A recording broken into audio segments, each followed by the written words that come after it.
Assalamualaikum warahmatullahi wabarakatuh. Kembali lagi di channel Kisah Warganet. Cerita kali ini masih kelanjutan dari cerita misteri perjalananku, pendakian Gunung Sumbing. Tak usah lama-lama, kita ke ceritanya. Pintu itu kini rapat tertutup, sementara aku masih meyakinkan diri jika tadi yang tertidur itu Febri di luar sana. Kenapa tiba-tiba semua ini berubah menjadi ganjil seperti ini? Ada yang tidak beres dengan rumah juga desa ini. Hal ini sama sekali tidak wajar.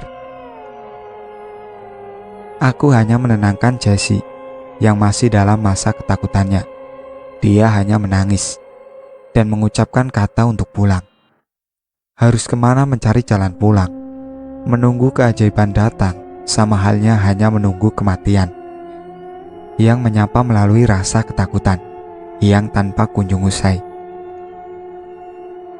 Kamu tenang sebentar, aku lihat Febri di luar sana, ucapku dengan berbisik. Jessie dengan mata sembamnya hanya mengangguk tanda setuju. Perlahan aku bangkit, berjalan menuju arah pintu untuk meyakinkan jika itu temanku. Maka aku bangunkan untuk bergabung di sini saja, memikirkan bersama mencari jalan keluar dari rumah ini. Pelan aku dorong pintu yang terasa berat itu. Tidak wajar pintu yang terbuat dari kayu ini bisa seferal ini, kecuali ada yang memegang gagang pintu dari luar untuk menahan. Sekuat tenagaku, aku dorong dengan menggunakan bau ini sampai terbuka perlahan, mengeluarkan reak derit yang tidak enak terdengar telinga. Gelap, tanpa terlihat apapun. Balai tempat teman aku tertidur pun sama sekali tanpa terlihat. Hembusan angin kencang menerpa wajah tanpa perlindungan dinding. Kemana rumah tadi? Tanyaku dalam hati. Saat aku berpaling ke arah Jessie, kamar ini pun telah berubah. Kini semua hanya hutan belantara, tanpa adanya desa maupun rumah tadi. Masih tertegun dalam menyaksikan ini, aku melihat Jessie yang terduduk menangis, duduk di rerumputan. Daun pintu yang aku dorong tadi ternyata sebuah pohon berdiri di sebelah. Ya Tuhan, ucapku tanpa sadar berteriak. Win, kita di mana? Tanya Jessie semakin ketakutan. Tenang Jess, jangan bergerak, ucapku, menahan dia agar tidak panik menyaksikan perubahan ini. Aku hanya berjalan menghampirinya, lalu meraih tubuh sahabatku yang terasa bergetar kuat itu. Hanya memeluknya yang bisa aku lakukan agar reda rasa itu. Sebuah kengerian yang kami berdua alami. Perlahan aku tuntun dirinya untuk tegak berdiri, mempersiapkan mental untuk meninggalkan tempat tidak jelas ini. Hanya kini kami mendapati sebuah halangan tanpa adanya penerangan sama sekali. Memaksakan mata menembus gelap, perlahan menjauh dari alam angker. Tarik nafas Jess, kita harus berjalan, kataku. Kita mau kemana lagi Win? Aku sudah tidak kuat lagi, ujar Jessie dengan nada lemah. Jessie, kita harus tetap bergerak, mencari bantuan di bawah gunung. Siapa tahu bertemu dengan yang lainnya. Aku yakin pasti ada pendaki di dekat sini Jess. Aku kembali menguatkannya. Aku sudah tidak kuat Win, tinggalkan saja aku di sini, jawabnya terdengar sangat putus asa. Kamu dengar aku, kita jalan sama-sama, kita pulang berdua, ucapku. Kembali aku gandeng tangannya, mulai bergerak pelan, berjalan mengandalkan insting, melewati kelamnya alam ini. Hanya cahaya langit jadi penuntun langkah kami berdua. Mengharap dengan doa agar semua ini lekas berakhir dan kembali dengan selamat. Beberapa meter melangkah, semak di sebelah sudah terlihat bergerak, dan dengkuran babi hutan juga terdengar. Genggaman tangan sahabatku serasa keras mencengkram jemariku. Aku hanya mengerti jika hal ini menandakan dirinya merasa semakin takut. Tanpa peduli suara babi liar itu, kami berdua lewat dan berjalan menjauhi, menaiki lereng di depan ini. Menanjaki tebing ini dengan merangkak, meraih apapun untuk membantu naik ke atas sana. Aku menyuruh Jesse berjalan lebih dulu untuk mengurangi rasa takutnya. Sampai di pertengahan perjalanan, dia berhenti dan mengucapkan kata dengan suara paraunya. "Win, masih ada di belakangku kan?" tanyanya. "Masih, Jess. Sudah, jangan mikir macam-macam. Terus naik saja," suruhku menjawab. Lalu kembali kami melanjutkan menaiki tebing gelap ini, tanpa memperdulikan perasaan yang selalu dihantui oleh seramnya malam di tengah belantara, tanpa mengetahui arah juga tujuan. Hanya terus bergerak agar memiliki harapan untuk hidup, menemukan pertolongan yang sebenarnya. Beberapa meter kami berdua sudah dapat lewati tanjakan ini. Di sini di samping kiriku ada sosok juga yang ikut merayap membaringiku. Dengan wajah pucatnya, dia hanya terus mendaki sama sepertiku, sambil melihat ke arah atas seperti ingin menggapai harapan sama sepertiku. Aku hanya berhenti sambil melihatnya. Sosok pendaki wanita ini juga berhenti, lalu menoleh ke arahku, memperlihatkan muka pucat dengan kecemasan. "Terus bergerak, jangan mati di sini," katanya terucap. Lalu dia menoleh ke bawah. Aku hanya ikuti, melihat ke bawah, yang ternyata sudah banyak sekali. Di dasar sana, manusia berdiri, menatap ke arah kami di atas sini. Mereka semua mendongok, menunggu kami semua terjatuh kembali ke bawah. "Terus bergerak, jangan mati di sini," kembali kata itu terucap. Tanpa memberi jawaban, aku hanya melanjutkan merangkak ke atas, meraih akar juga bebatuan untuk berpijak, sampai tangan Jesse terulur ke arahku. Dia sudah sampai di atas dengan selamat, memberikan pertolongannya, ingin menyambutku. Tapi posisi dia sangat berbahaya, merunduk ke bawah. Hal bisa terjatuh dengan kemiringan posisinya.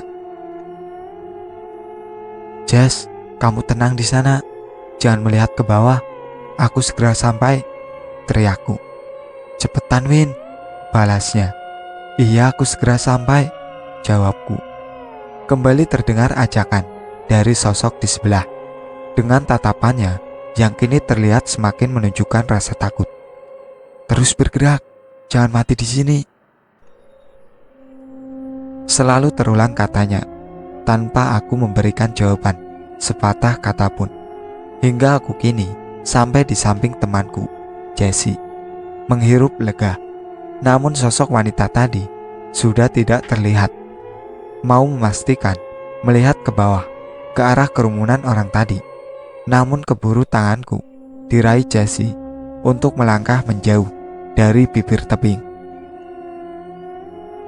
Subuh berkumandang dari kejauhan, membawa alunan samar terdengar, tapi melegakan. Jika sampai fajar ini kami berdua masih diberi keselamatan, hanya belum seutuhnya lega dengan mutlak, karena masih belum tahu apa yang ada di depan sana. Kami semua masih terpisah tanpa mengetahui masing-masing posisi. "Jess, kamu gak sholat kah? Sembayang yuk, biar aku berdoa dengan keyakinanku. Setidaknya kita masih memiliki Tuhan untuk berharap," ucap diri pada temanku. "Ayo Win, kita berdoa bersama, memohon pada Tuhan kita," ia menjawab. Aku lihat dia dengan embun di dedaunan, menggunakan itu untuk membasuh muka, tangan, juga kakinya. Lalu ke arah berbalikan dengan matahari terbit, dia melakukan sholat tanpa beralas apapun. Aku yakin di sebelahnya bersimpuh dengan doa. Sekusuk kami berdoa dengan derai air mata harap. Hanya Tuhan satu-satunya penuntun kami dalam keluar dari kekelaman ini, menguatkan hati dengan menempa kembali keyakinan, semakin tinggi dalam menggapai makna keimanan. Tangan yang menengadah ini bukan untuk tunjukkan sebagai lemahnya diri, akan tetapi lebih mendekat. Jika hanya kepada Sang Esa semua ini diadakan dan diselesaikan. Usai berdoa, kami kembali berjalan. Saat ini mencari air, karena sebagaimanapun tubuh tetap membutuhkan air dalam suhu yang sedingin ini. Ditambah pakaian kami juga basah, karena keringat juga dingin. Yang jadi harapan, siang nanti cuaca cerah, agar bisa menyerap energi kehidupan, menghangatkan diri, mengeringkan baju. Kita ke arah mana, Win? Tanya Jessie yang sudah siap berjalan. Semoga bertemu dengan pendaki lain, kataku menjelaskan. Keberanian sahabatku juga sudah terlihat. Dikembalikan kekuatan dirinya seusai beribadah tadi. Tentu ini akan semakin menambahkan pacuan semangat diri ini pribadi. Berdiri berdua dengan keadaan seperti ini hanya seperti orang bingung. Sementara ini di luar jalur yang sering dilalui para pendaki, hutan merimbun dengan semak belukar yang menghampar, tempat di mana belum pernah terjamah manusia. Tanpa adanya jalan, juga sampah sisa bungkus makanan. Dengan mengikuti langkah Jessie, aku berjalan di belakangnya. Kini aku percayakan dia untuk mencari jalan di pagi ini. Sebuah kubangan air keruh menjadi sumber kehidupan kami. Dengan menyibak dengan kedua tangan ini, lalu mengambil air untuk melunturkan rasa haus, meski air bercampur lumpur. Tapi ini seperti jejak hewan atau sebuah jalur binatang liar. Karena area ini banyak sekali bekas kaki, juga terlihat sangat becek. Kemungkinan ini jalan lalu lalang babi hutan atau binatang lainnya. Bukan hilang haus malah makin kering tenggorokan, Win, ucap temanku mengeluh. Setidaknya ada yang masuk ke dalam tubuh kita, Jess. Jangan sampai dehidrasi, kataku menjawabnya. Tapi bagaimana kalau kubangan ini bekas babi atau hewan lain yang terlebih dahulu sebelum kita meminum dari sini? Ini rezeki kita saat ini, gak usah berpikir kemanapun, yang penting kita hidup, aku kembali memberitahu. Monyet yang bergelantungan berteriak menyambut kami, memberikan sedikit rasa was-was, karena belum pernah melihat keras banyak ini sebelumnya. Andai mereka semua turun, menggeroyok kami berdua, tentu akan tamat riwayat hidup ini. Udah yuk jalan, abaikan semuanya, ajakku. Seruanku ia sambut dengan kami kembali berjalan, terus naik ke atas, tanpa arah dan tujuan pasti. Aku yakin pasti akan menemukan pendaki lain di atas sana. Jauh berjalan sampai kini area sudah mulai terbuka. Pepohonan tidak banyak lagi, hamparan ilalang dan rumput liar menghampar sejauh pandangan mata melihat. Banyak bukit di depan sana, tetapi tanpa adanya satu manusia pun terlihat. Elang yang hanya terbang di bawah langit biru mencari kehidupannya, sama seperti kami yang sedang meniti jalan, entah berantah mencari kembali kehidupan. Paparan mentari sangat terasa. Melihat asap yang menguap dari pakaian basah kami berdua. Mengangkat air perlahan menuju kering. Sejenak kami menikmati kehangatan ini agar terasa hilang semua kebekuan di jemari ini. Andai aku mati di sini, jangan tinggalin jasadku ya, Win, ucap Jessie tiba-tiba.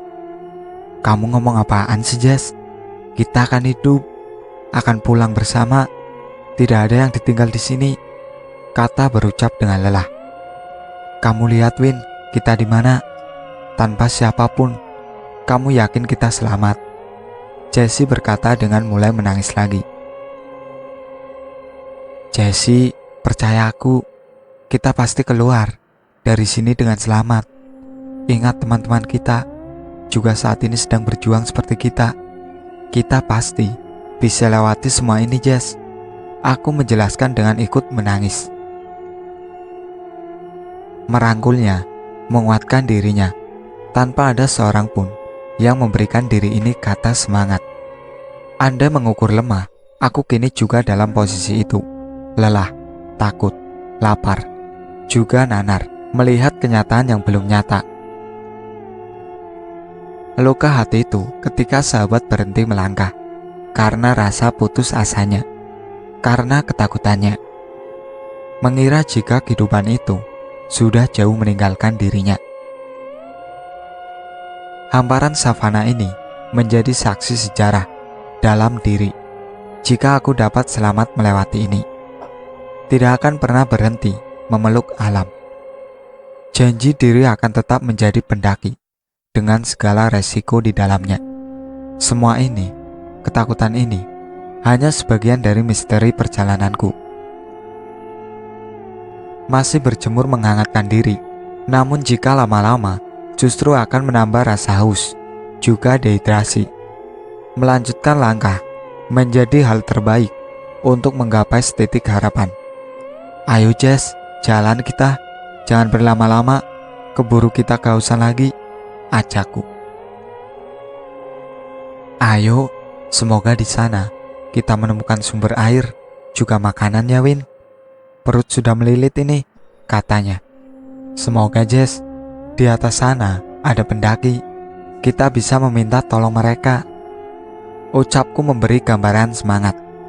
Berdiri menapaki ilalang nan luas ini, di atas hari nan cerah, dengan angin meniup dari penjuru.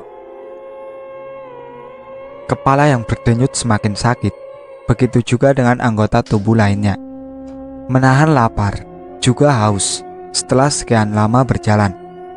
Seakan area ini tanpa memiliki ujung, tanpa ada habisnya, savana yang sangat luas ini. Semangat yang mulai mengikis, lambat laun lemah ini menyambut. Dengan berkali-kalinya terjatuh, namun kembali berdiri lagi. Menguatkan diri jika masih ingin tetap hidup. Hanya wajah ibu, adik, ayah, mereka terlihat dengan jelas. Menyerukan kata untuk terus berjalan. Jangan lelah, jangan kalah menghadapi lelah. Sampai harus kami berdua merangkak. Lutut ini sudah bergetar hebat jika sanggup menopang badan. Jess, kamu masih kuat kan? Tanyaku dengan nafas tersengal. Insya Allah Win. Jalan semampu kita, jawabnya dengan nada yang sangat lemah.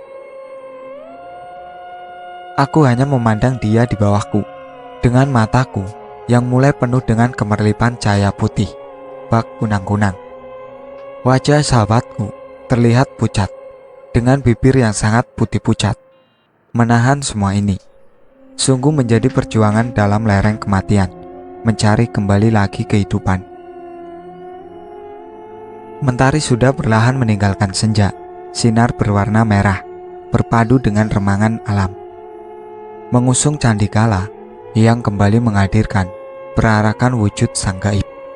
Waktu di mana arwah lelembut mulai berterbangan keluar dari persembunyiannya.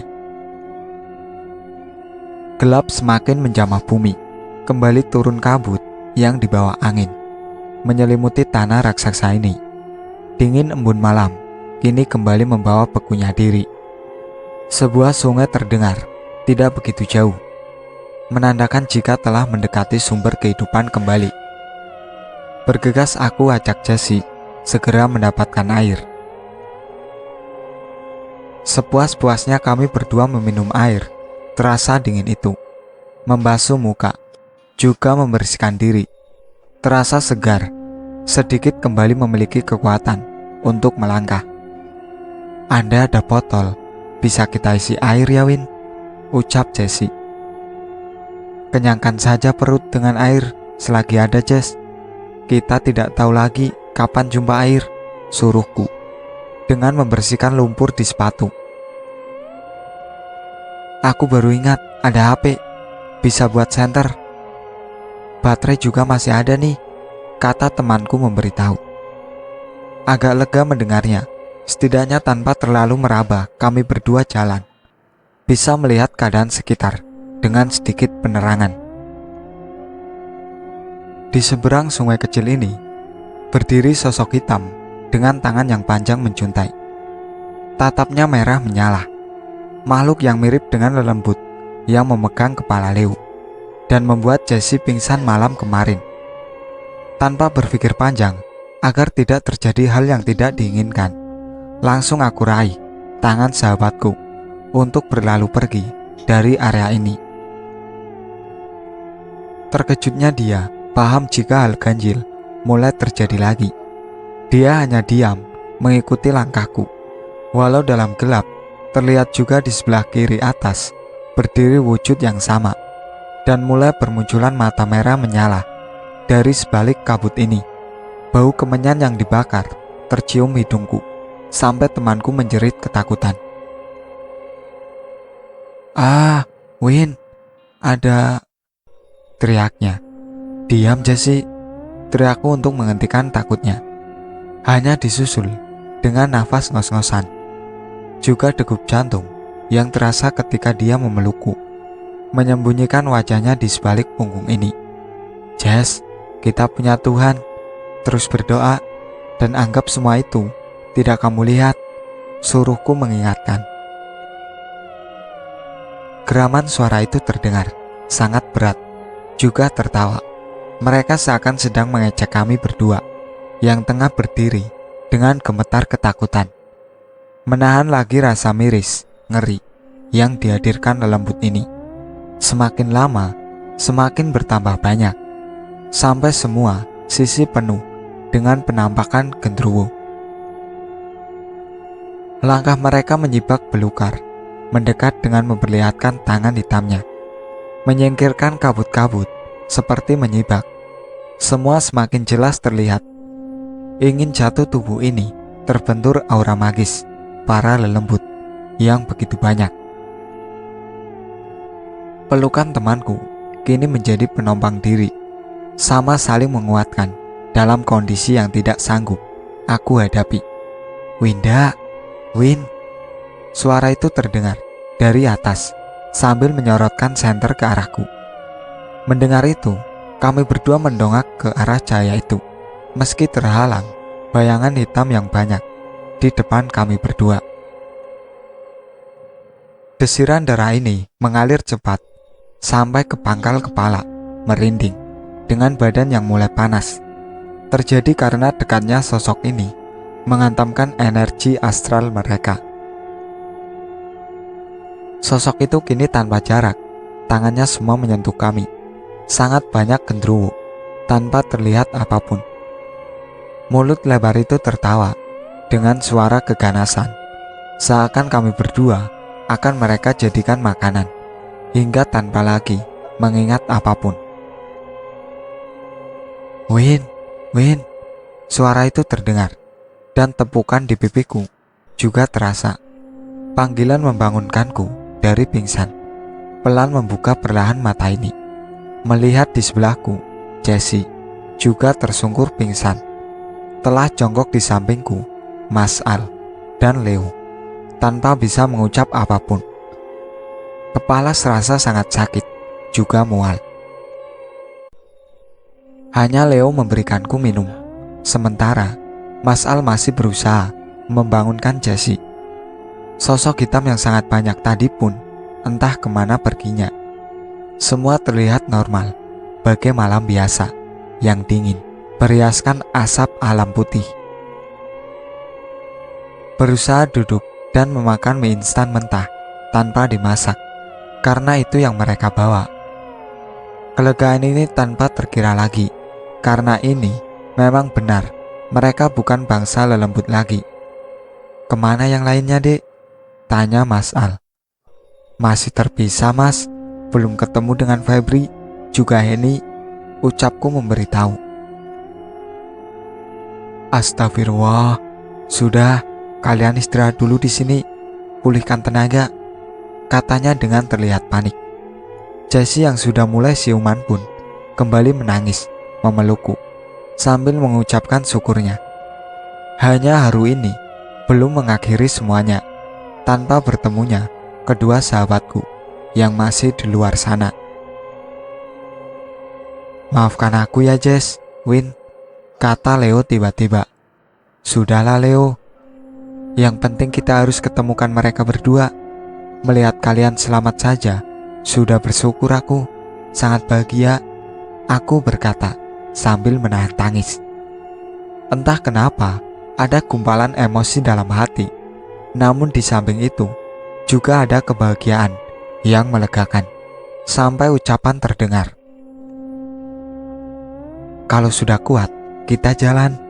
Di sini belum aman, ucap Mas Al-Sikra.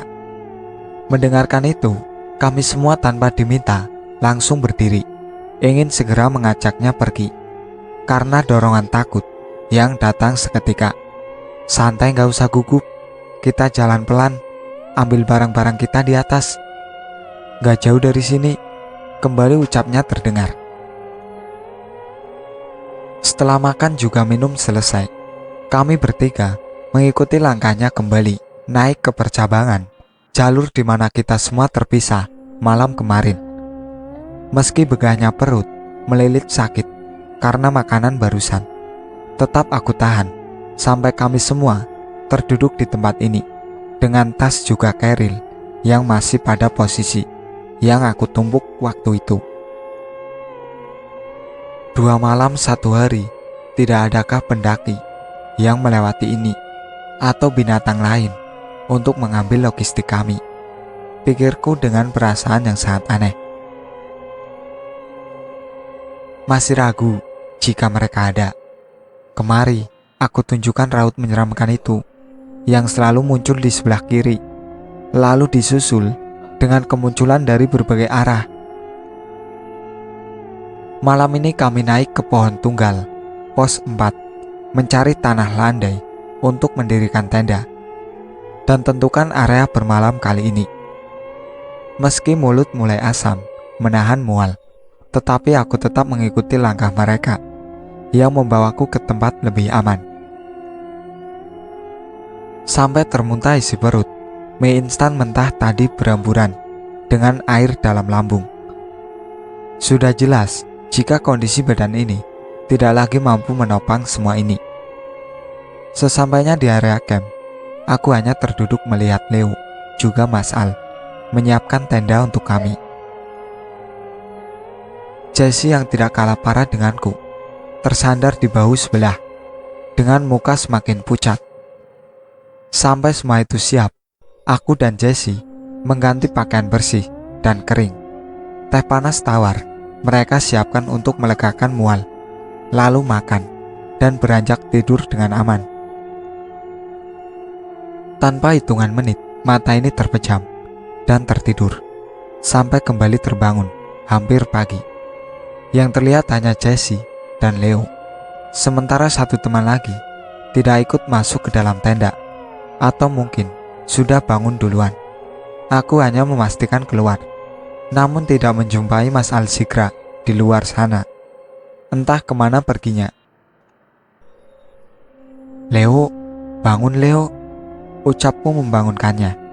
Iya Win, kenapa? Tanyanya dengan menahan kantuk. Tahu Mas Al kemana? Aku bertanya. Dia turun semalam mencari Heni sama Febri, jawabnya. Sendirian. Kembali tanyaku dengan nada sedikit keras hingga membangunkan Jessie. Anggukan Leo menjadi jawaban tanpa kata. Melihat mengangguk itu, entah kenapa serasa sesak dada ini. Pengen tampol wajah menyebalkan di hadapanku ini. Namun hanya hela nafas panjangku yang berembus meredamkan emosi ini. Kenapa kamu gak temenin dia? Tanyaku. Dia suruh aku menjaga kalian. Dia juga bilang tetap di sini sampai pagi. Kalau dia belum datang, Kita bertiga suruh turun untuk meminta bantuan, Leo menjelaskan.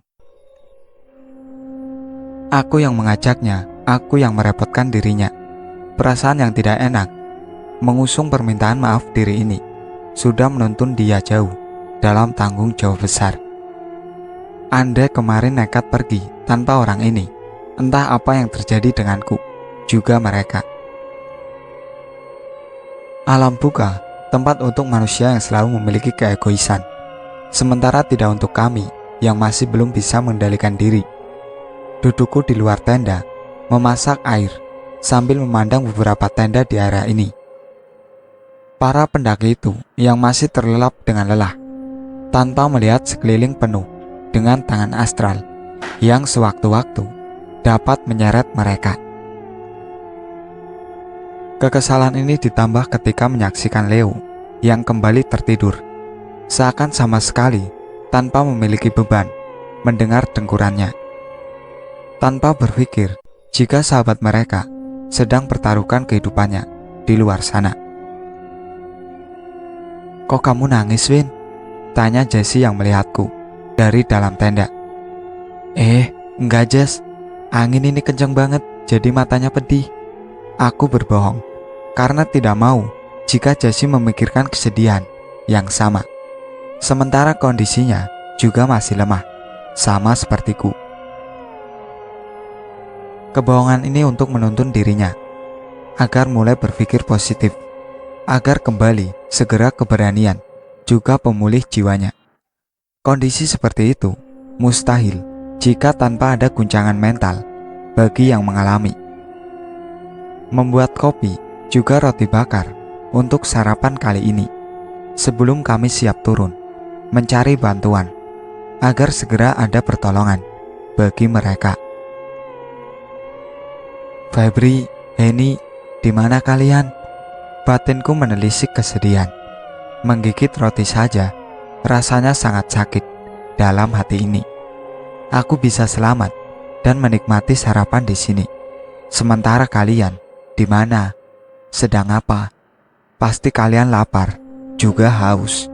Sehatkah kalian? Semoga selalu dalam lindungan Tuhan dimanapun kalian berdua kini. Lekas kembali. Ingin aku memeluk kalian dan pulang tanpa harus melihat ke belakang. Isakku semakin menjadi sampai punggung ini terasa dielus oleh tangan sang sahabat dengan kata penyemangatnya dalam lemah. Itu hanya sebuah ucapan semata, sementara dalam dirinya juga kini sama terempas lemah dengan sejuta kata penyesalan. Win, sudah, kita berdoa saja untuk Febri juga Henny. Semoga Mas Al menemukan mereka dalam keadaan sehat seperti waktu dia temukan kita, Win, ucapnya yang ikut menangis. Amin Jess, amin, jawabku dengan tangis. Mentari kembali terbit di hari kedua setelah melalui malam 2 kali. Alam mulai terlihat meski kabut pagi masih terus menutup semesta. Jam 7 pagi, aku melihat ke arah jam tanganku. Sudah waktunya untuk turun. Terlalu lama duduk dengan kesedihan ini. Leo, bangun dong, kata Jessie membangunkan. Aku yang mulai membereskan peralatan, packing kembali semuanya, sampai Leo terbangun dengan menanyakan kopi pagi ini. Kembali aku menarik nafas dalam-dalam, menahan kesabaran. Dia yang seharusnya mengurusi kami malah meminta kopi dengan entengnya. Memang tidak punya perasaan. Siapa yang menjaga kalau seperti ini? Malam itu setelah memasang tenda untuk mereka beristirahat, memberi makan sebelum mereka beristirahat, aku berniat untuk kembali turun, setidaknya mencari keberadaan Febri juga Henny. Hanya berbekal niat hati memohon dalam doa agar diberikan keselamatan dan segera menemukan mereka berdua. Bro, kamu jagain mereka. Aku turun buat cari Febri sama Henny. Kalau besok pagi aku belum sampai sini, kalian bertiga turun, melapor ke pengurus basecamp dan meminta bantuan. Aku menyuruh Leo. Yakin mas, mau turun, mencari mereka malam begini sendirian? Tanya Leo meyakinkan. Ingat saja pesanku, jaga mereka baik-baik bro, doakan aku ya. Ucapku lalu mengambil beberapa barang.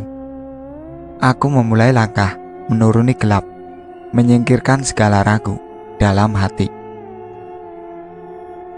Setan bukan hambatan untuk langkah, hanya arah yang harus kemana mencari. Setidaknya gambaran aku hanya melewati percabangan jalur itu. Aku harus memulai turun, di mana di jalur itu juga aku menemukan mereka berdua. Jalur itu menghubungkan dua rute, di mana pendakian sumber via Cepit sama sekali belum pernah aku lewati. Tentu sangat buta untuk aku pribadi menapaki jalan ini. Jalur inilah yang membuat Henny hilang, dikejar Febri. Nekatnya hanya saat itu yang bisa aku pilih, karena tidak bisa lagi berpikir. Membuang rasa takut akan gangguan mistis. Jika hal ini dipikirkan, justru akan semakin mengundang mereka untuk datang mengganggu. Belum selesai mencoba tenangkan diri, ulur hitam bersisik berkilau melintas di depan jalur. Walau hanya kecil, tapi ini menjadi pertanda jika di depan sana tidak beres. Bismillah, paringi kekuatan ya Allah. Anglampahi sidini pun panjenengan, kanthi selamat. Hanya doa yang bisa aku panjatkan sebagai pagar ini. Benturan gaib sudah semakin terasa. Semakin jauh aku masuk ke dalam, terasa semakin panas badan ini. Dinginnya alam sumbing di malam selarut ini tidak bisa mengalahkan aura magisnya alam lelembut. Banaspati mulai terlihat terbang, lalu memecah menjadi serpian api kecil yang sangat banyak. Lalu terbang turun menjadi barisan obor yang terbang naik ke arahku. Angin kencang memutar di atas kepala, sangat bising, bagai gemuruh guntur. Menjadi pertanda lampor juga sudah mulai jahil mengusik berdatangan. Sosok kakek tua sangat kurus, mengenakan sorban hitam, rambutnya panjang, awut-awutan, berdiri di antara api obor yang terus memutarinya. Pipi kempot itu memperlihatkan tulang rahang dengan mata besar yang melotot. Manusia, permasalahanmu apa datang kemari? Suaranya terdengar sangat tidak suka. Aku mencari saudaraku mbah, jangan ganggu. Aku tidak mengganggu alam sini, balasku memberitahu. Tertawa sosok itu terdengar, lalu api yang terbang mengelilinginya bersusun menjadi sebuah tongkat.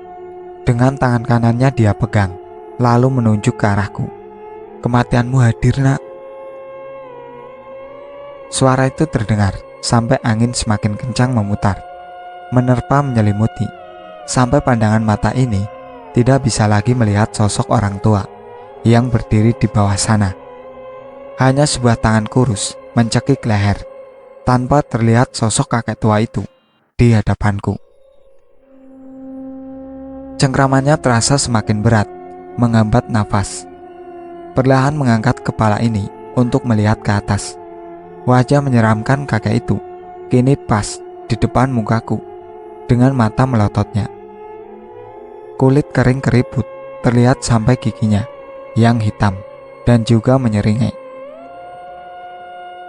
Sebisa aku mencekik lehernya balik, lalu melotot ke arah mata besar itu, beradu, saling melumpuhkan, hingga tongkat di tangannya ditancapkan di tanah, berubah menjadi sosok nenek tua yang mulai bergerak naik, lalu dua wajah itu mengarah padaku.